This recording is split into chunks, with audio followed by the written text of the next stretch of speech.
નમસ્કાર દર્શક મિત્રો, આજે આપણે એક એવા વિષય પર ચર્ચા કરવાના છીએ જેના વગર જીવન શક્ય નથી. વાત કરીએ છીએ આપણે ઓક્સિજનની. ભગવાને આપણને જે હવા આપી છે એમાં 78% નાઇટ્રોજન અને લગભગ 21%, 20.9% ટુ બી પ્રિસાઇઝ, ઓક્સિજન હોય છે. એ ઓક્સિજન આપણે શ્વાસમાં લઈએ છીએ, ફેફસામાં લોહી શુદ્ધિકરણની પ્રક્રિયામાં એ ભાગ લે છે અને કાર્બન ડાયોક્સાઇડ એટલે કે અંગાર વાયુ આપણે બહાર કાઢીએ છીએ. આ સામાન્ય શ્વાસોશ્વાસની પ્રક્રિયા થઈ. આપણા શરીરમાં જે કોષો છે એ કોષોમાં જ્યારે નિર્ધારિત પ્રમાણ કરતાં ઓક્સિજનનું પ્રમાણ ઘટે ત્યારે એ ઓક્સિજન સ્ટ્રેસ સ્થિતિમાં આવે છે અને કેટલાક રોગો, અને ખાસ કરીને તેમાં જેને આપણે ક્રોનિક ઓબ્સ્ટ્રક્ટિવ પલ્મોનરી ડિસીઝ કહીએ છીએ, COPD, જેમાં ફેફસા સ્વયં આ રોગનો શિકાર બનતા હોય છે, ત્યારે ફેફસાને એમની પૂર્ણ કાર્યશક્તિએ કામ કરતા નહીં હોવાથી બહારથી ઓક્સિજન પુરવઠો જરૂરી બને છે. અત્યારે આપણે કોવિડની મહામારી વેઠી રહ્યા છીએ અને કોવિડની મહામારીના કિસ્સામાં જે ટ્રીટમેન્ટ આપવી પડે તેમાં સામાન્ય ઓક્સિજનથી માંડીને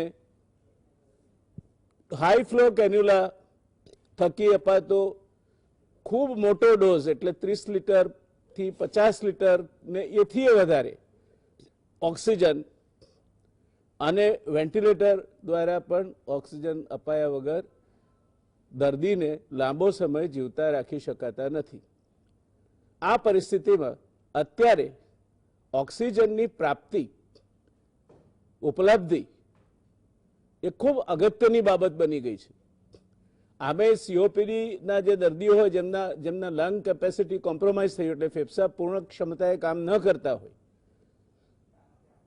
ફાઇબ્રોસિસ થયું હોય, ન્યુમોનિયાના કારણે ફેફસાને નુકસાન થયું હોય, ટ્યુબરક્લોસિસે ફેફસાને નુકસાન કર્યું હોય, તેવા કિસ્સાઓમાં પણ ઓક્સિજન થેરાપી એ જરૂરી બને છે. પણ એ જરૂરિયાત આટલી બધી નથી હોતી. જ્યારે આજે જે પ્રકારની મહામારીમાંથી આપણે પસાર થઈ રહ્યા છીએ એમાં જેટલી દવાઓ જરૂરી છે કદાચ એના કરતાં વધારે જરૂરિયાત પ્રમાણે ઓક્સિજનની ઉપલબ્ધિ છે ને મેડિકલ ઓક્સિજનની ઉપલબ્ધિ છે.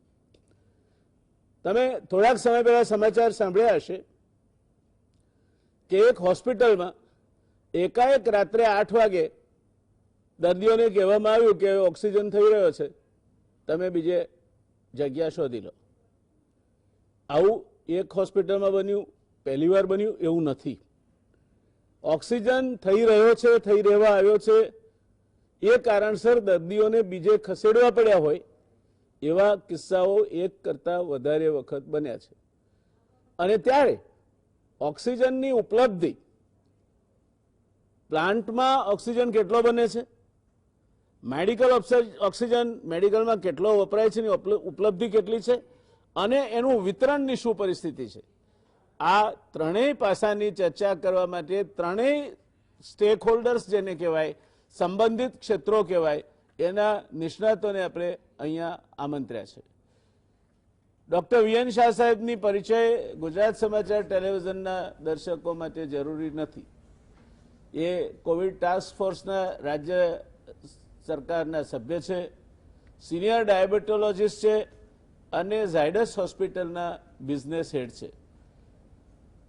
ડૉક્ટર શાહ સાહેબના નેતૃત્વ નીચે સતત બીજી વાર ઝાયડસ હોસ્પિટલને સર્વોત્કૃષ્ટ હોસ્પિટલ તરીકેનો એવોર્ડ મળ્યો છે. એટલે હોસ્પિટલ મેનેજમેન્ટના નિષ્ણાત તરીકે પણ ડાયાબિટોલોજીસ્ટ ઉપરાંત એમણે પ્રશંસનીય કામ કરી છે એમ કહીએ તો જરાય ખોટું નથી.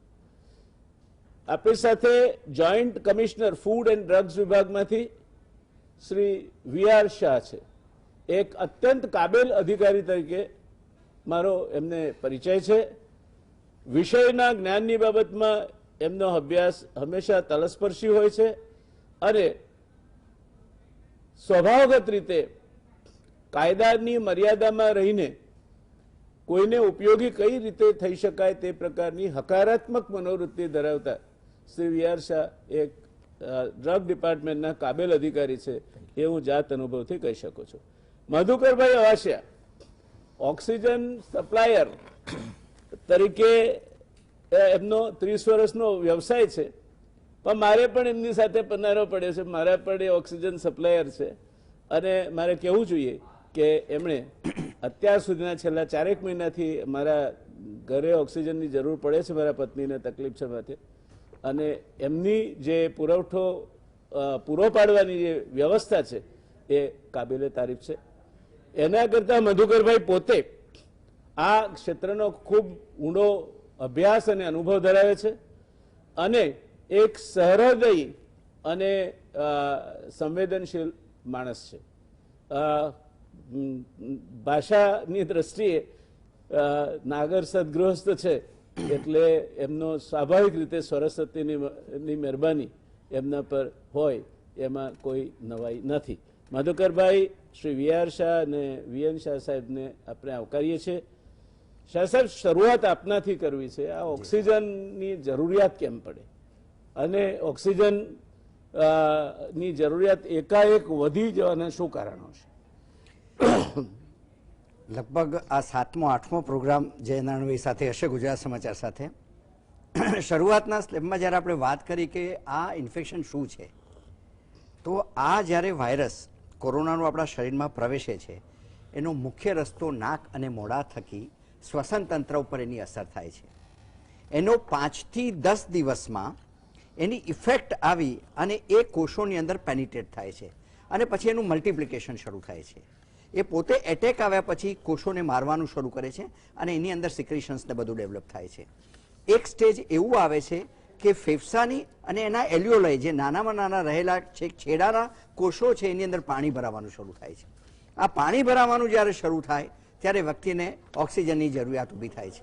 એટલા માટે જ પ્રોફાઇલેક્સિસ અથવા જ્યારે હોમ ક્વોરન્ટાઇન ટ્રીટમેન્ટ પણ આપણે આપીએ છીએ ત્યારે દરેક પેશન્ટને ઘરે કહીએ છીએ કે તમારી પાસે પલ્સ ઓક્સિમીટર હોવું જરૂરી છે. જો તમારું ઓક્સિજન સેચ્યુરેશન 94 અથવા નીચે આવે તો તાત્કાલિક તમારા ડોક્ટરને કન્સલ્ટ કરવું અને 90 નીચે આવે તો તાત્કાલિક ઇવન એમ્બ્યુલન્સને બોલાવીને પણ કોઈ પણ આઈસીયુ કે જ્યાં કોવિડ ટ્રીટમેન્ટ મળે છે ત્યાં દાખલ થઈ જવું જોઈએ. દેટ ઇઝ કોલ્ડ, જેમ આપણા સોસાયટીમાં અથવા હવા એક વખતે આવી જાય અને મોટો સ્ટ્રોમ આવી જાય છે એવું જ આ અંદરના ફેફસાની અંદર સાઇટોકાઇન સ્ટ્રોમ આવે છે. આ સાઇટોકાઇન સ્ટ્રોમ એ જિંદગી લઈને જતું રહે છે. ઘણું બધું શીખ્યા આ 12 મહિનાની અંદર, એના કારણે એટલીસ્ટ પ્રિવેન્શન પણ ઘણું થયું છે. પણ આ ઓક્સિજનની જરૂરિયાત એ જિંદગી છે, એટલા માટે 94 અથવા નીચે આવ્યું એટલે તાત્કાલિક હોસ્પિટલાઇઝેશન. હવે જરૂરિયાત કેટલા લોકોની છે તો 15% લોકોને.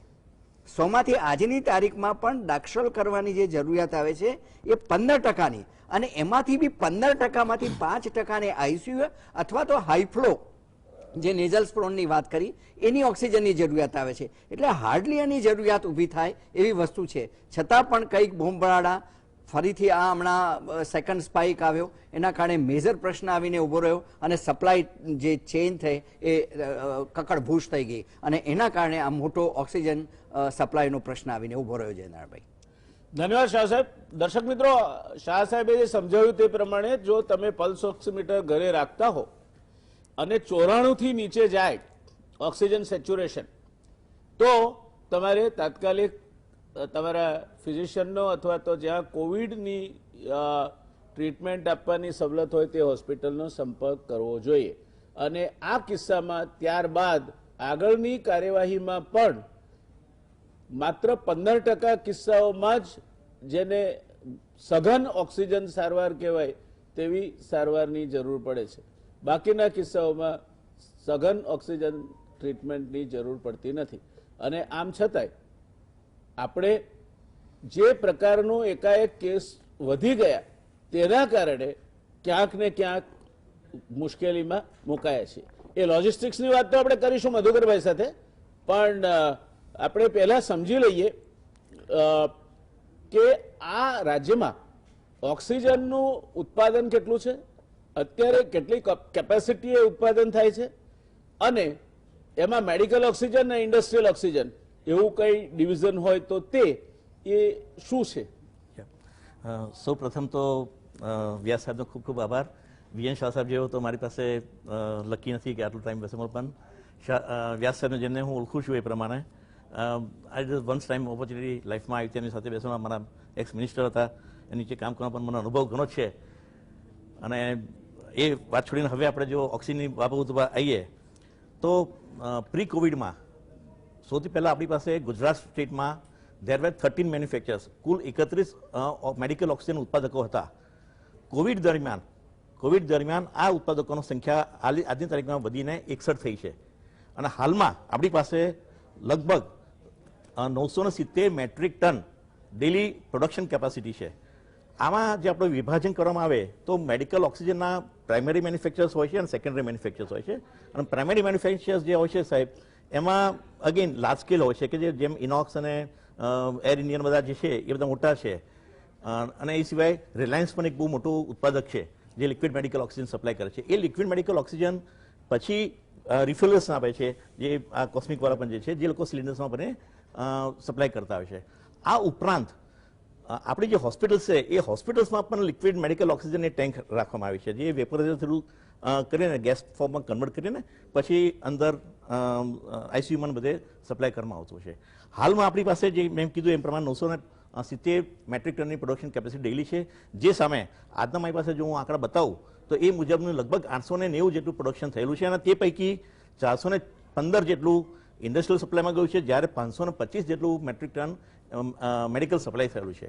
આ અંગે વ્યાસ સાહેબ આપણે રાજ્ય સરકારે 2 મહિના પહેલા એક ઠરાવ કરેલો, નોટિફિકેશન જાહેર કરેલું કે જે પણ મેડિકલ ઓક્સિજન ઓક્સિજન ઉત્પાદકો છે તેઓએ ફરજિયાતપણે 50% at least 50% of the oxygen has to be supplied into the medical part, જેથી કરીને ત્યાં અંધાધુંધ ત્યાં રિક્વાયરમેન્ટ વધી ગયેલી રાતોરાત. ગુજરાતમાં સાહેબ મેડિકલ ઓક્સિજન ઉપરાંત ઇન્ડસ્ટ્રીયલ ઓક્સિજનનો પણ એટલો જ મોટો વપરાશ અને એટલી જ મોટી જરૂરિયાત હોય છે. અલંગ જે એક મોટું સેન્ટર છે જેના માટે. તો આ માટે છે ને આ રીતે રાજ્ય સરકારે આ રીતે નોટિફિકેશન કરેલું હતું. અને પછી ફરી પાછું એ નોટિફિકેશન હમણાં તાજેતરમાં ફરી પાછું એને લંબાવવામાં આવેલું છે બીજા 1 મહિના માટે. એટલે હાલમાં આપણી પાસે ઉત્પાદકો ખાસું છે ને 636 જેટલું મેટ્રિક ટન જેટલું oxygen in the form of cylinders is available in stock at the hospitals levels and suppliers levels. એ સામે આજની તારીખમાં ગુજરાતમાં મેડિકલ ઓક્સિજનનું કન્ઝમ્પશન જે છે સાહેબ એ પ્રમાણે 217 મેટ્રિક ટનનો આજનો આંકડો મારી પાસે બોલે છે, જે વચ્ચે પીકમાં લગભગ 260 સુધી પહોંચી ગયેલો, પછી પાછું સ્લો ડાઉન થઈને વચ્ચે 130ની આસપાસ આવી ગયેલું હતું, ફરી પાછું અત્યારે 260 સુધી પહોંચી ગયું છે. રાજ્ય સરકારમાં હું એમ વાત કરું બીજી બાજુ તો આપણે લિક્વિડ મેડિકલ ઓક્સિજન ટેન્કની અગાઉ લગભગ આપણી પાસે ખાલી 5 જેટલી હોસ્પિટલ હતું, એમાં આ ફેસિલિટી હતી. જે કોવિડ દરમિયાન એવી 10 હોસ્પિટલમાં એ લિક્વિડ મેડિકલ ઓક્સિજન ટેન્ક મૂકવામાં આવી છે. અને હાલમાં બીજી 4નું કાર્ય ચાલી રહ્યું છે. આ ઉપરાંત કેન્દ્ર સરકાર હમણાં જે નક્કી કર્યું છે એ પ્રમાણે કુલ 14 જેટલી ઓક્સિજન પીએસએ પ્લાન્ટ જે છે જનરેટર્સ એ લગભગ 14 હોસ્પિટલમાં નાખવામાં પ્રયોજન કરવામાં આવેલું છે, જે પૈકીની 8 જે છે હોસ્પિટલોમાં એને ફર્સ્ટ ફેઝમાં લીધેલી છે. મારા ઓપિનિયન પ્રમાણે હાલમાં જે અત્યારે જે રિક્વાયરમેન્ટ જે છે 217 પ્રમાણે એ પ્રમાણે આપણી પાસે સાહેબ ખાસો સ્ટોક પણ છે. Infrastructure in terms of cylinders if you tell તો we have more than 27,762 cylinders of the oxygen which produce 970 metric tons of oxygen. સરસ, તમે વિગતો ખૂબ સરસ આપી. ઘણીવાર એવું બનતું હોય છે દર્શક મિત્રો કે ગુજરાતના બધા જ બંધ છલોછલ ભરેલા હોય એટલે છેવાડે બેઠેલા ખેડૂતના ખેતરમાં પાણી જાય છે એવું માની લેવું ક્યારેક ભૂલ ભરેલું હોય છે. જ્યાં બલ્ક ટેન્ક્સને એ ઊભું કરવામાં આવ્યું છે તે મોટા હોસ્પિટલોમાં જે પરિસ્થિતિ છે તે એક પરિસ્થિતિ છે, પણ ઓક્સિજનની રિક્વાયરમેન્ટનું બીજું ઇન્ફ્રાસ્ટ્રક્ચર છે સિલિન્ડર્સ થકી સપ્લાયનું, જેમાં જે આ અત્યાર સુધીમાં જે કિંક્સ જેને કહેવાય અથવા તો થોડીક ઘણી ચિંતાનો વિષય ઊભો થયો તે સિલિન્ડર થકી ઓક્સિજન સપ્લાય થાય એ દિશામાં થયો છે. કારણો એ પણ હોઈ શકે કે જેમ કહ્યું તેમ વીએન શાહ સાહેબે કે એકાએક ઓક્સિજનની ડિમાન્ડ વધી. વીઆર શાહે પણ એ વાત કરી કે જે કોવિડના કારણે ઓક્સિજનની ડિમાન્ડ વધી અને એમાં એને કારણે સિલિન્ડરની જરૂરિયાત પણ એકાએક ઊભી થઈ હોય એવી શક્યતા નકારી શકાય નહીં. જોકે આ મારી સમજ છે. આપણે આ સમજને સાચી છે કે ખોટી એ ચકાસણીની સરાણે ચડાવીશું. મધુકરભાઈને સાંભળીએ. નમસ્કાર દર્શક મિત્રો, માન્ય જયનારાયણભાઈ વ્યાસ તથા ગુજરાત સમાચાર ટીવીનો હું ખૂબ ખૂબ આભારી છું કે જેમણે મને આ સ્ટેજ ઉપર લાવી અને અમારા ગેસ ઇન્ડસ્ટ્રીઝને સાથે સંકળાયેલા મેન્યુફેક્ચરર્સ, બોટલિંગ પ્લાન્ટ્સ અને ટ્રેડર્સ આ ત્રણેયના ની જે કંઈ વ્યથા છે અથવા તો જે કંઈ એમની પ્રવૃત્તિ છે તે વિશે પ્રજા સમક્ષ ખ્યાલ આપવા માટે મને જે તક મળી છે તેના માટે હું ખૂબ ખૂબ આભારી છું. ઓક્સિજનનું હોસ્પિટલ સુધી પહોંચે એના 3 સ્ટેજીસ છે. પહેલું liquid oxygen manufacturing plants. Second stage છે એ લિક્વિડ ઓક્સિજન પ્લાન્ટ્સથી બોટલિંગ પ્લાન્ટ ઉપર આવે એ એનું સેકન્ડ સ્ટેજ છે. થર્ડ સ્ટેજમાં જે અમે ટ્રેડર્સ છીએ બધા એ ટ્રેડર્સ એમના પોતાના સિલિન્ડર લઈ અને બોટલિંગ પ્લાન્ટ્સ ઉપર જાય છે અને ત્યાંથી રિફિલ કરાવી અને હોસ્પિટલ્સમાં પેશન્ટ્સમાં નું પુરવઠો પહોંચાડે છે. હવે આ 3 સ્ટેપ છે પણ ઇન બિટવીન એમાં લોજિસ્ટિક્સ બહુ મહત્ત્વનો ભાગ ભજવે છે. લિક્વિડ ઓક્સિજન પ્લાન્ટ ઉપરથી બોટલિંગ પ્લાન્ટ આવવા માટે ખાસ એના સાધનો હોય છે જેને ક્રાયોજેનિક ટેન્ક્સ કહેવામાં આવે છે. એવી જ રીતે બોટલિંગ પ્લાન્ટ ઉપર પણ સ્ટોરેજના ક્રાયોજેનિક ટેન્ક્સ હોય છે. આ બધું બહુ જ કિંમતી હોય છે અને તેનું ઇન્વેસ્ટમેન્ટ ઘણું મોટું જ હોય છે. ત્યાર પછી આવે છે બોટલિંગ પ્લાન્ટ ઉપરથી સિલિન્ડર્સમાં. સિલિન્ડર્સની પણ આજની તારીખે કિંમત ઘણી ઊંચી છે. સિલિન્ડર્સની રિક્વાયરમેન્ટ આજે હોસ્પિટલમાં અત્યાર સુધી જે બિફોર કોવિડ જે હતી અને આજની તારીખે જે કોવિડ સિચ્યુએશનમાં ઊભી થઈ છે એનું એ અનેક ગણી છે. આપણે એને મલ્ટિપલ ફોલ્ડમાં કહીએ તો લગભગ 20 થી 25 ગણી ટકા વધારેની પણ એટલા ઘણી વધારે રિક્વાયરમેન્ટ ઊભી થઈ ગઈ છે. આ વસ્તુને પહોંચી વળવા માટે ટ્રેડર્સ હોય કે મેન્યુફેક્ચરર્સ હોય એ લોકોના સાધન અને ઇન્ફ્રાસ્ટ્રક્ચરને ઘણું જ મોટું કરવું પડે છે અને તેનું રોકાણ પણ ઘણું મોટું કરવું પડે છે. આજે દરેકને એક પ્રશ્ન જરૂર સતાવે છે કે આ કોવિડનો બબલ ફૂટી જશે તો આ બધું ઇન્વેસ્ટમેન્ટ કેવી રીતે રિકવર કરશું, આ બધી એસેટ્સને ક્યાં મૂકશું, એ પણ એક મોટો પ્રશ્ન ઊભો થયો છે. છતાં પણ બધું રિસ્ક લઈ અને અમારા જેવા વેપારીઓ બધા ઘણું ઇન્વેસ્ટમેન્ટ કરી બેઠા છે અને બને એટલી સારામાં સારી સર્વિસ પહોંચાડવા માટે દિવસ રાત તનતોડ મહેનત કરે છે. આ કાર્યમાં વેહિકલ્સ, સ્કિલ્ડ લેબર, ડ્રાઈવર્સ આ બધાની પણ એટલી જ અગત્યની જરૂરિયાત હોય છે. તે ઉપરાંત બોટલિંગ પ્લાન્ટ ઉપર પણ એનું ફિલિંગ કરવાવાળા લેબર, લોડિંગ અનલોડિંગ કરવાવાળા આ પણ બધા વ્યવસ્થિત માણસોની જરૂરિયાત હોય છે જે રાતોરાત આ પરિસ્થિતિમાં બહુ ઊભી થઈ શકતી નથી. પણ ગમે તેમ કરી અને આજે બધાએ જે સહકાર આપ્યો છે તેના કારણે આપણે વ્યવસ્થિત રીતે આજ સુધી લગભગ અવિરત સપ્લાય મોટાભાગની હોસ્પિટલોમાં તથા પેશન્ટ્સને આપણે પૂરો પાડી શક્યા છીએ. ધન્યવાદ. મારે એક નાનો પૂરક પ્રશ્ન આપને પૂછવો છે, પછી કમર્શિયલ બ્રેક માટે જઈશું આપણે. સિલિન્ડર્સ આપ કહો છો તે પ્રમાણે 22 ગણી એટલે ઘણી વધારે કહેવાય. 100 હોય તો એના બદલે 2200 સિલિન્ડરની જરૂરિયાત ઊભી થાય. તો એ સિલિન્ડર્સની ઉપલબ્ધિ આપની પાસે આપે સિલિન્ડર્સ હોય એના અંદર એ વધારો કઈ રીતે કર્યો? તમે એને ઝડપથી રોટેશનથી વધારો કરો છો કે વધારાના સિલિન્ડર લઈને તમારે એમાં જોડવા પડ્યા છે? વધારે સિલિન્ડર લઈને જરૂર જોડવા પડ્યા છે અને રોટેશન વધારે મળવાથી પણ આ આંકડા સુધી અમે પહોંચી શક્યા છીએ. દાખલા તરીકે બિફોર કોવિડ કોઈ એક હોસ્પિટલ હોય જ્યાં 8 થી 10 બેડનું આઈસીયુ હોય ત્યાં દિવસના 10 થી 12 સિલિન્ડરનો વપરાશ હતો. આજે એ જ હોસ્પિટલ જ્યારે કોવિડમાં કન્વર્ટ થઈ છે ત્યારે એનો વપરાશ 100 સિલિન્ડરથી માંડીને 250 સિલિન્ડર સુધીનો થઈ ગયો છે. અમે કાર્યરત 24 કલાક કાર્યરત રહ્યા છીએ. સિલિન્ડર અમે વધારે ખરીદ્યા છે અને અમે ટ્રાન્સપોર્ટેશનમાં અમારું ફ્લીટ પણ વધારી દીધું છે. ત્યારે અમે આ આંકડા સુધી પહોંચી શક્યા છીએ. દર્શક મિત્રો, આમાં જે છેવાડે જે છેલ્લી કડી આવે તે કડી સપ્લાયર છે અને સપ્લાયરની મુશ્કેલી એ છે કે એને તમારા સુધી સિલિન્ડર થકી પહોંચવાનું હોય તો એને વધારે વાહનો જોઈએ, વાહનો વધારે એટલે વધારે ડ્રાઈવર જોઈએ, વધારે સિલિન્ડર મૂકી જનારા જોઈએ, લઈ જનારા જોઈએ અને એ સિલિન્ડરને પ્લાન્ટ પર ભરવા જવા માટેનો જે જરૂરિયાત છે તેમાં પણ ખાસો વધારો થાય. એટલે એમની જે મુશ્કેલીઓ છે તે આ પ્રકારની છે. આપણે હમણાં રોકાઈશું એક નાનકડા કમર્શિયલ બ્રેક માટે.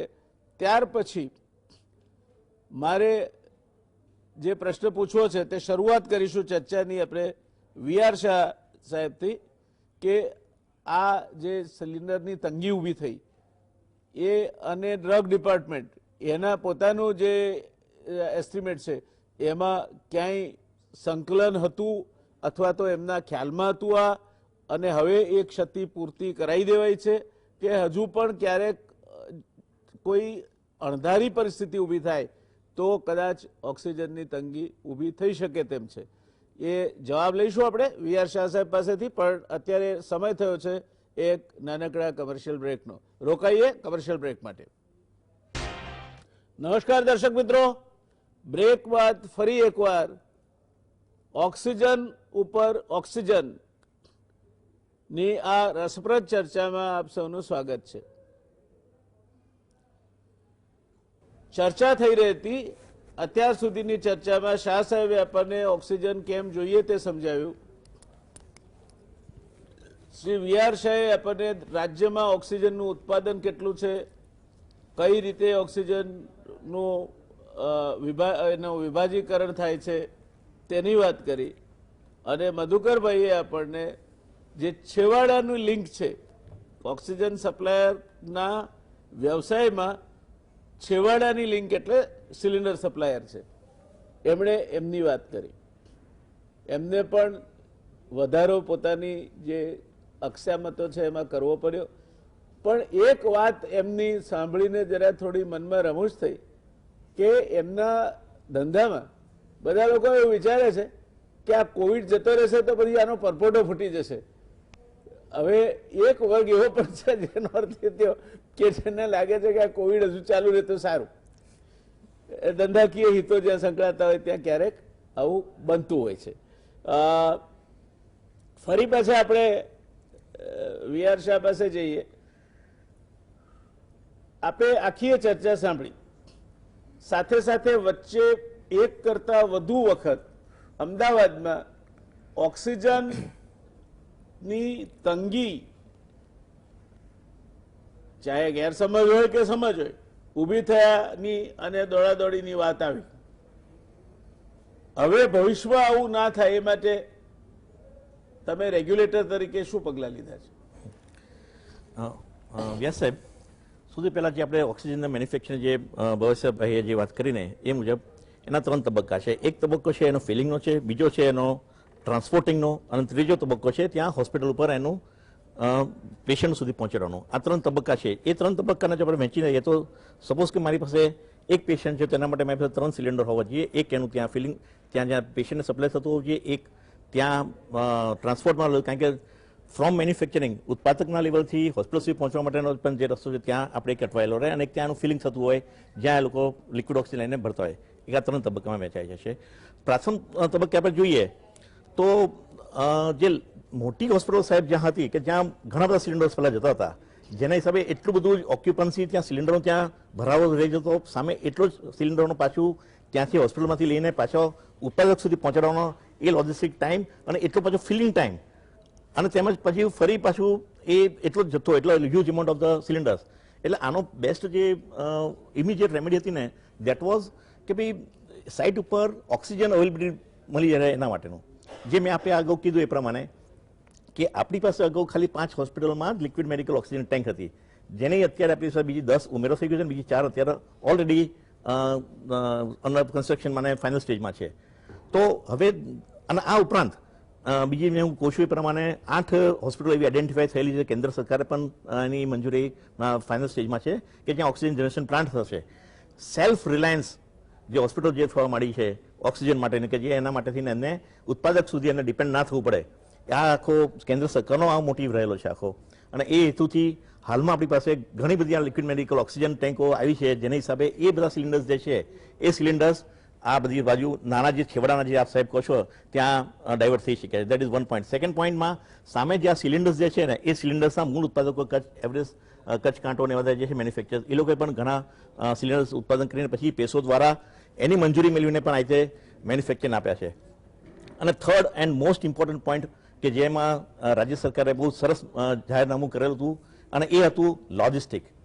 લોજિસ્ટિકમાં રાજ્ય સરકારે 12 ઓક્ટોબર 2020 એક જાહેરનામું બહાર પાડેલું હતું અને જે આ ટેન્કરો ઓક્સિજન લઈ જતી હોય તેને એટ પાર વિથ એમ્બ્યુલન્સનું સ્ટેટસ આપવામાં આવેલું છે, જે પહેલી વખત આ થયું છે રાજ્ય સરકારમાં કે ઓક્સિજન લઈ જતી ટેન્ક અથવા તો એના સિલિન્ડર્સ હોય એને એમ્બ્યુલન્સનું સ્ટેટસ આપવામાં આવ્યું હોય, જેથી કરીને એને ક્લીન વે મળી જાય થ્રુઆઉટ ધ વે. આ 1 વર્ષ માટે આ નોટિફિકેશન આપ્યું છે, જેના હિસાબે એનો ટ્રાન્સપોર્ટ ટાઈમ જે છે મેન્યુફેક્ચરથી હોસ્પિટલ સુધીનો એ ઘણો રિડ્યુસ થઈ શકે. એટલે આ 3 તબક્કા જે લીધેલા છે પગલાં એ ઘણા સારા લીધેલા છે. અને પ્લસ છે જે હાલમાં મારી પાસે જેમ છે એમ 27,700 જેટલા સિલિન્ડર્સ અત્યારે છે A, B, C અને D કેટેગરીના અલગ અલગ. ઉપરાંત સાહેબ રાજ્ય સરકારે પોલીસ ડિપાર્ટમેન્ટને પણ અમુક પ્રકારના નોટિફિકેશન આપેલા છે, જેથી કરીને આ ટ્રાન્સપોર્ટિંગ વ્હીકલ્સને કોઈ પણ જાતનું હા, એટલે આજે મેં ભવિષ્યભાઈ આજે નોટિફિકેશન ઇસ્યુ કર્યું ને એ નોટિફિકેશન અમે ઇસ્યુ કરીને તાત્કાલિક તમામ કલેક્ટર સાહેબને, મ્યુનિસિપલ કમિશનર સાહેબને અને તમામ જિલ્લાના પોલીસ અધિક્ષકોને અમે નોટિફિકેશન ઇસ્યુ કરી દેલું, જેથી કરીને આ લોકોને ક્યાંય પણ કોઈ અડચણ કે અવરોધ ના મળે. એ પ્રશંસનીય છે. ધન્યવાદ વિહાર સાહેબ, ખૂબ સરસ માહિતી આપી આપે. દર્શક મિત્રો, ક્યારે પણ કોઈ આપત્તિ આવે અને અણધારી પરિસ્થિતિનું નિર્માણ થાય ત્યારે થોડોક સમય તો અફરાતફરી થતી હોય છે, પણ એમાંથી બોધ લઈને જ્યારે ભવિષ્યમાં આવું ન થાય તે માટેના પગલાં લેવામાં આવે તે હંમેશા આવકાર્ય છે. અને રાજ્ય સરકારે કરેલી કેટલીક સરાહનીય બાબતો એ છે કે એમણે ઓક્સિજન ટ્રાન્સપોર્ટેશન એટલે જે ગાડી ઓક્સિજન સિલિન્ડર લઈને આવતી હોય અથવા ઓક્સિજન ટેન્કર હોય એને એમ્બ્યુલન્સના સમકક્ષ એને દરજ્જો આપ્યો છે. પોલીસ એને રોકશે નહીં અને ઝડપથી એ પોતાના પ્લાન્ટ પરથી જ્યાં એને સપ્લાય કરવાના છે ત્યાં સુધી જઈ શકશે. મને લાગે છે કે આ બોટલ નેકિંગ જેને કહેવાય, બોટલોનું બોટલ નેકિંગ રાજ્ય સરકારે આ નોટિફિકેશનથી દૂર કર્યું છે અને એ માટે રાજ્ય સરકારને આપણે ધન્યવાદ આપવા જોઈએ.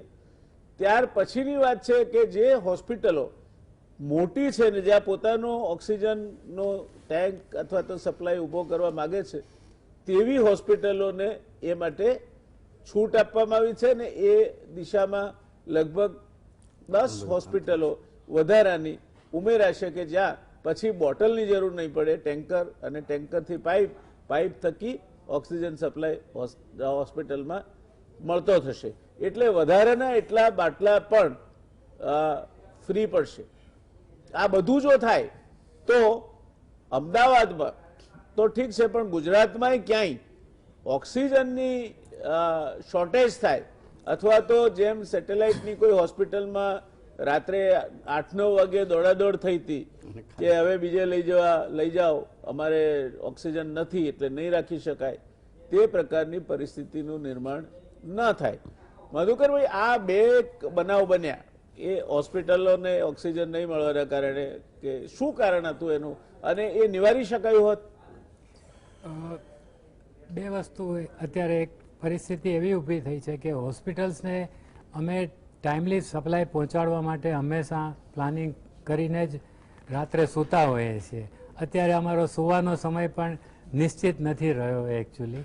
પણ શક્ય છે કે ઘણીવાર કોઈક કારણસર અમારે જ્યારે સિલિન્ડર પ્લાન્ટ ઉપર ભરાવા જાય છે ત્યાં કોઈ કારણસર જે અમે નિશ્ચિત અમે કલ્પ્યો હોય કે આટલા સમયમાં એ પાછો આવી જશે અને અત્યારે સપ્લાય પહોંચી જશે, તો એમાં થોડો ઘણો કોકવાર ડિલે થઈ જાય છે. અને હોસ્પિટલ્સને પોતાનું પ્રોટેક્શન કરવા માટે હંમેશા એ લોકો વધારે સેફ પ્લે કરવા માંડ્યા છે. સ્વાભાવિક એ બી સ્વાભાવિક વસ્તુ છે, કારણ કે એક હોસ્પિટલમાં 20-25થી માંડીને 100 પેશન્ટ સુધીની જિંદગી સમાયેલી હોય છે, જેથી કરીને એ લોકોનું ચિંતા પણ એક વ્યાજબી વસ્તુ છે. પણ એની સામે અમારી પણ થોડીક જ્યારે મજબૂરી હોય છે ત્યારે અમે એ સમય સૂચકતા પાળવામાં અમે કદાચ થોડા નિષ્ફળ થતા હોય છે. અને પ્રોટોકોલ પ્રમાણે હોસ્પિટલ્સને એવું કહેવામાં આવ્યું છે કે જ્યારે તમારી આવી પરિસ્થિતિ થાય ત્યારે તે લોકો મ્યુનિસિપલ કોર્પોરેશનને જાણ કરે અને મ્યુનિસિપલ કોર્પોરેશન એના થકી અમારા ઉપર ઘણીવાર પ્રેશર કરે છે. ઉપરાંત આજુબાજુથી ક્યાંક લેવાની, સિલિન્ડર ટ્રાન્સફર કરવાની કે મેનેજ કરવાની એ લોકો એમને સૂચના આપે છે. એમ કરીને ટૂંકમાં હું કહું તો બધી બાજુથી પ્રયત્ન કરી અને પરિસ્થિતિ, આ જે અણધારી પરિસ્થિતિ, અકલ્પનીય પરિસ્થિતિ જે ઊભી થઈ છે એને પહોંચી વળવા માટે બધા જ લોકો તનતોડ પ્રયત્ન કરે છે. દર્શક મિત્રો, એનો અર્થ એ થયો કે દરેક એજન્સી સિલિન્ડર પહોંચાડવા વાળાથી માંડીને સિલિન્ડર ભરવા વાળાથી માંડીને ટ્રાન્સપોર્ટેશન બધા જ તમને મુશ્કેલી ના પડે તે માટે સતત જાગૃત રહીને કામ કરે છે. ક્યાંક નાની મોટી આવું થઈ ગઈ હોય તો ગભરાટમાં પેલું જાણે વાણ ડૂબતું હોય ને ઉંદર કૂદી પડે દરિયામાં, એવું નહીં કરવું. એનો ચોક્કસ હલ આવશે.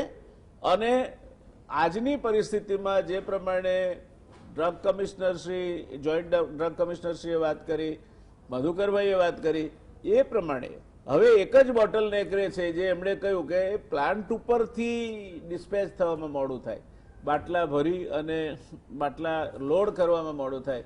આ એક બોટલનેક રહે છે, એ સિવાયની કોઈ બોટલનેક આમાં દેખાતી નથી. શું કહેવું છે? વ્યાસ સાહેબ, એક પોઈન્ટ બીજો પણ છે કે અમુક જે ઇન્ટિરિયર પાર્ટ જ્યાં હતા કે જ્યાં ટ્રાન્સપોર્ટેશન, અમે લોકોએ પાછું સમય એવું પગલાં લીધા કે જે ઇન્ડસ્ટ્રીયલ ગેસ સિલિન્ડર્સ મેન્યુફેક્ચર હતા ને એમને અમને રાતોરાત અમે લોકોએ 24 કલાકની અંદર મેડિકલ ગેસ માટે અમે પરવાનો આપવાનું ચાલુ કર્યા. અમે હવે આ સેકન્ડરી ફિલર્સ જે હતા, એટલે આમાં શું થયું કે જે પહેલા દૂરની સાઈડથી લઈને અહીંયા આવતું હતું એના બદલે લોકલ અહીંયા નજીકમાં જ જે 100 કિલોમીટર હતું એ ઘટીને 10 કિલોમીટર થઈ ગયું. ત્યાં એક મેન્યુફેક્ચર ઉભું થયું કે જ્યાંથી એ લોકો બાટલા મંગાવી શકે. આ જે બધા ઇન્ટરેસ્ટ થોડા પાર્ટ હતા ત્યાં અમે આ રીતે લાયસન્સ આપેલા. જે મેં આપને કીધું પ્રી કોવિડ 31 જ લાયસન્સ હતા અને અત્યારે અમારી પાસે લાયસન્સ 61 છે અને વિધિન 24 અવર્સ એમને ઇન્સ્પેક્શન કરીને અમે લાયસન્સ ઇસ્યુ કરેલા છે. અમે દર્શક મિત્રો, આમાં બધા જ લોકો પોતપોતાનો રોલ કર્યો છે, તમે જોઈ શકશો.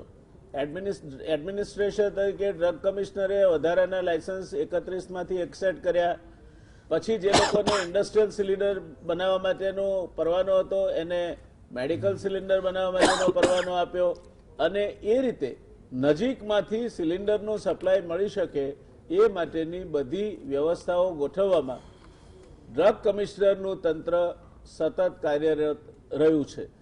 ઉત્પાદકો મોટા છે એટલે એ ઉત્પાદનની દ્રષ્ટિએ એમની પાસે સોફિસ્ટિકેટેડ વ્યવસ્થાઓ હોય જ, અને એ ત્યાં કંઈ ગડબડ થવાની શક્યતાઓ નથી.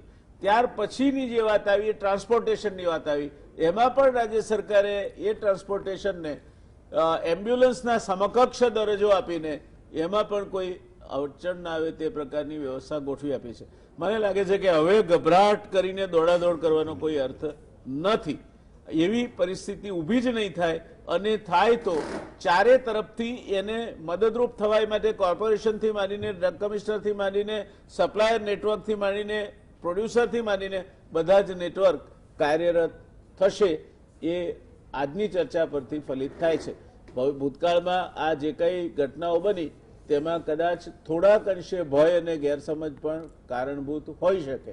કારણ કે જ્યારે ગેરસમજ થાય છે અને ગેરસમજ પ્રેરિત ભય ઊભો થાય છે ત્યારે સ્વાભાવિક રીતે અફરાતફરી થતી હોય છે.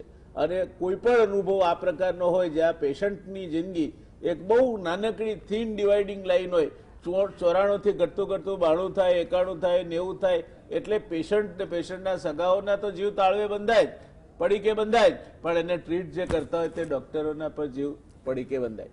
એટલે આ સ્વાભાવિક છે. હા મધુકરભાઈ, તમારા પર બંધાય, કારણ કે તમે આ આખી સપ્લાય ચેનમાં એક મહત્વનો ભાગ ભજવો છો. શાહ સાહેબ, આપ આ બધું સાંભળો છો, એક મેડિકલ હોસ્પિટલ મેનેજમેન્ટના નિષ્ણાત તરીકે, નોટ એઝ અ ડાયાબિટોલોજીસ્ટ પણ as an expert of managing A large medical facility, શું લાગે છે આપને, આ બધું જ છે તે પૂરતું છે કે હજુ આમાં કંઈ સુધારાને અવકાશ છે? બહુ જ અગત્યની વાત કરી જયનારાયણભાઈ. આપણે હમણાં આવ્યા ત્યારે જ મધુકરભાઈ સાથે બી મારે વાત થતી હતી કે આપણે આગ લાગે ને ત્યારે કૂવો ખોદીએ છીએ. મોટી હોસ્પિટલ જ્યારે પરમિશન લેવા જાય ને ત્યારે લિક્વિડ ગેસ હોવો જોઈએ. અમારી પાસે 550 બેડની હોસ્પિટલ, બાકીની કેન્સરની એટલે 650 હોસ્પિટલની બેડ છે. અમારી પાસે લિક્વિડ ટેન્ક પોતાની છે સાહેબ. એક પણ દિવસ હજી એમને ખ્યાલ છે કે અમને ક્યારેય તકલીફ નથી અને પડશે પણ નહીં. સ્ટેન્ડ બાયમાં we were the only hospital in a private, we are having our own manufacturing plant and which is not costing much. દાખલા કે 500 કરોડનો પ્રોજેક્ટ હોય અને 1 થી 2 કરોડનું મેન્યુફેક્ચરિંગ પ્લાન્ટ નાખવાનો હોય તો એ બહુ મોટી હેસલવાળી વસ્તુ નથી. આ પાણી પહેલા પાર બાંધવાની વાત થઈ. બીજું રહ્યું હવે નાના નર્સિંગ હોમ અને હોસ્પિટલ, તો આ જે સિલિન્ડર સપ્લાય છે એ એટલીસ્ટ આપણે હવે એવરીવેર એપ ઇઝ ધેર. 108 અહીંયા શું કરવા સક્સેસ ગુજરાતમાં ફર્સ્ટ થયું કે એમ્બ્યુલન્સ લાવ્યા પછી કયા એરિયામાંથી ક્યાં કોલ જશે ખબર પડી જાય.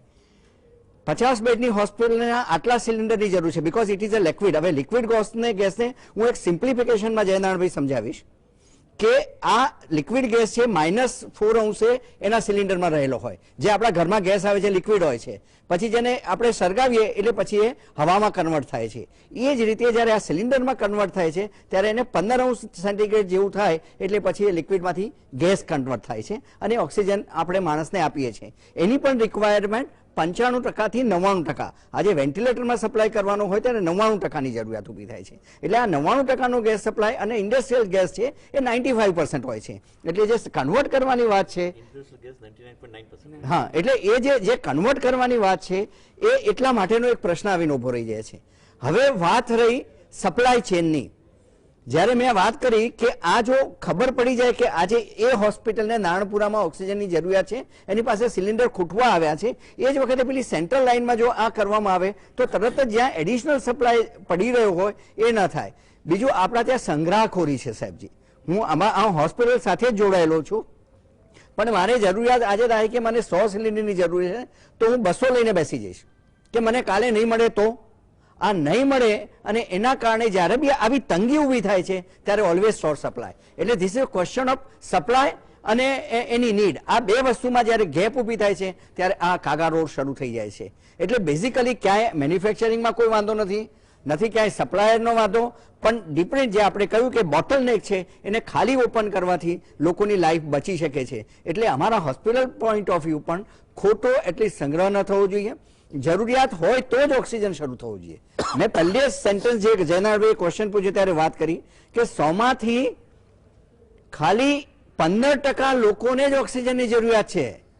દાખલ થયા એનો મતલબ આપણા ત્યાં એક છે કે ઓક્સિજનનું એક પાઇપ મૂકી દેવાનું અને ધીરે ધીરે ઓક્સિજન ચાલતો હોવું જોઈએ એટલે જિંદગી ચાલે છે. અને બીજું એક આઈવી લાઈન હોવી જોઈએ, એનો મતલબ કે ટ્રીટમેન્ટ ચાલે છે.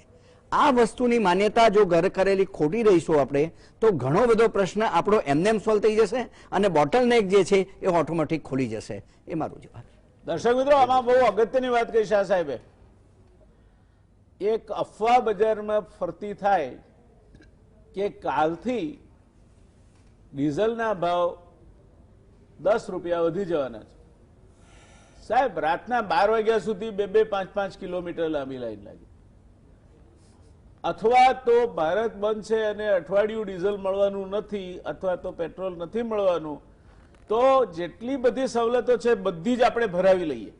પરિણામ એ આવે કે એકાએક આપણી જરૂરિયાત 2 કે 3 ગણી થઈ જાય. એક સ્પાઇક આવે એમાં, અને એ થાય એટલે સ્વાભાવિક રીતે શોર્ટેજની આખી વ્યવસ્થા અસ્તિત્વમાં આવે, ગભરાટની વ્યવસ્થા અસ્તિત્વમાં આવે, લાઈનો લાગે, જરૂરિયાત કરતા વધારે લઈને કેટલાક લોકો બેસી જાય. આપણા ત્યાં તો કેટલાક માણસો એવા હોય છે કે ડીઝલની તંગી થવાની છે એવું વિચાર્યું, એમણે એમની રીતે વ્યવસ્થા પણ કરી અને ખરેખર તંગી થઈ થોડી ઘણી પણ, ત્યારે તમને પાછા ગૌરવથી કે તમારે કંઈ કામ હોય તો કહેજો, આપણે ગેરેજમાં 100 લીટર ભરાવીને મૂકી રાખ્યા છે 2 ડ્રમ. આ આપણી જે મનોવૃત્તિ છે તે મનોવૃત્તિ પણ આ પ્રકારની શોર્ટેજીસ માટે કારણભૂત છે.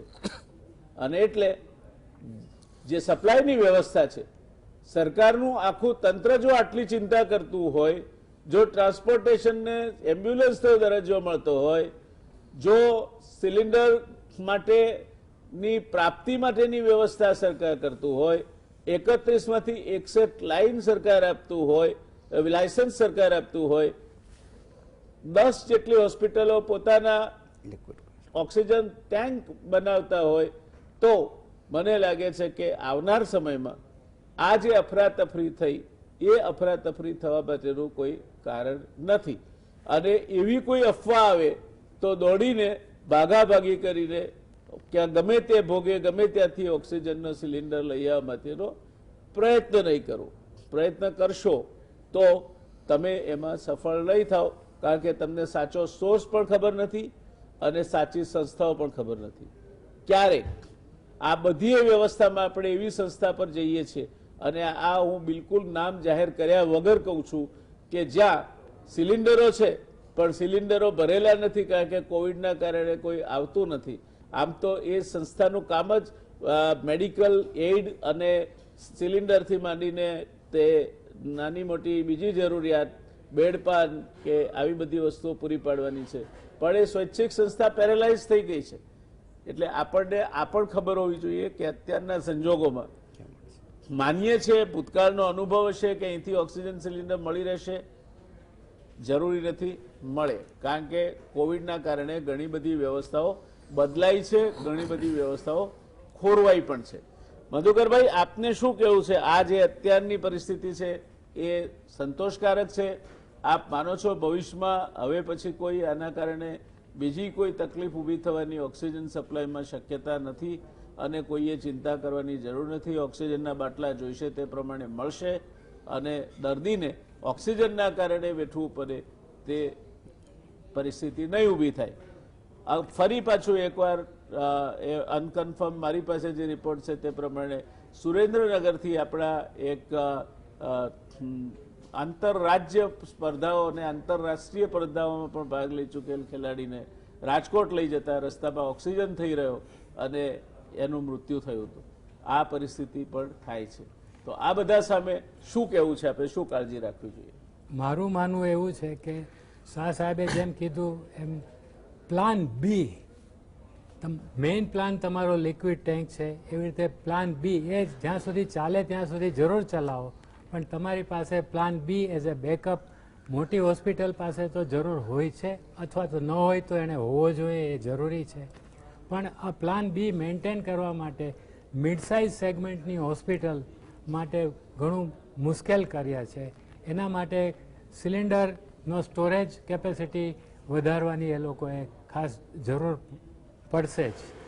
બીજું કે જે સાહેબે વાત કરી કે એક એમ્બ્યુલન્સ જતી હતી, એમાં ગુજરાતના નામાંકિત, દેશ વિદેશમાં નામાંકિત એવી વ્યક્તિનું ઓક્સિજન શોર્ટેજના કારણે મૃત્યુ થયું, તે મેં પણ ન્યૂઝપેપરમાં વાંચ્યું હતું.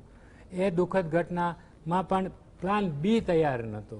એ માણસ પાસે, એ એમ્બ્યુલન્સ પાસે ફક્ત એક જ સિલિન્ડર હશે અને એ સિલિન્ડર ખલાસ થઈ ગયો, જેથી કરીને બીજો સિલિન્ડર એને ન હોવાથી એ વ્યક્તિનું બહુ જ દુઃખદ મૃત્યુ થયું. તે આપણા માટે બહુ જ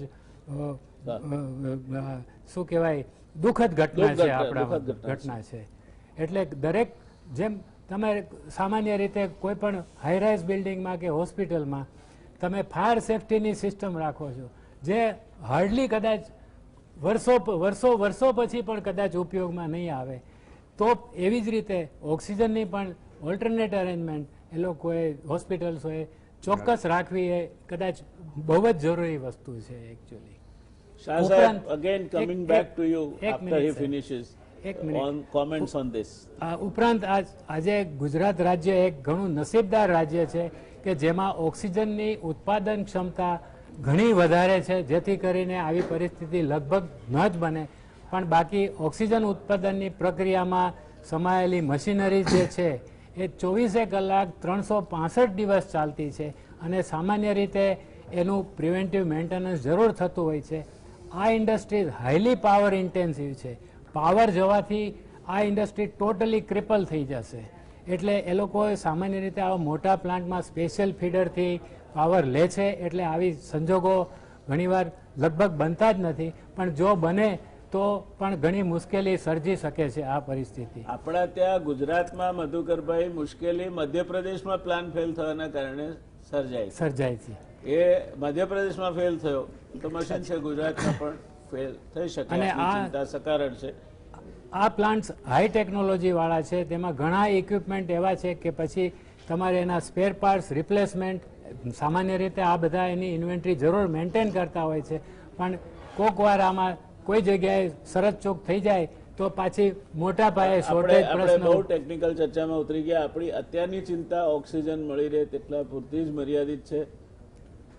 cryogenic technology and the plants which are operating on cryogenics is a very specialized subject. અને જે લોકો કંપનીઓ છે તે બહુ મોટી છે અને જરૂરી દરકાર રાખતા હોય છે. આમ છતાંય મધ્યપ્રદેશમાં પ્લાન્ટ ફેલ ગયો હતો અને એ જ સપ્લાય, એ જ ઉત્પાદક જેનું આપણા અહીંયા આપણો ગુજરાતનો સૌથી મોટો ઉત્પાદક છે અને એણે એનું પ્રોડક્શન ડાયવર્ટ કર્યું હતું. ત્યાર પછી મને લાગે છે કે રાજ્ય સરકારે એવા પગલાં લીધા છે કે ગુજરાતમાંથી ઉત્પાદન બહાર જતું ના રહે એવી કદાચ રાજ્ય સરકારે કોઈ જોગવાઈ કરી છે.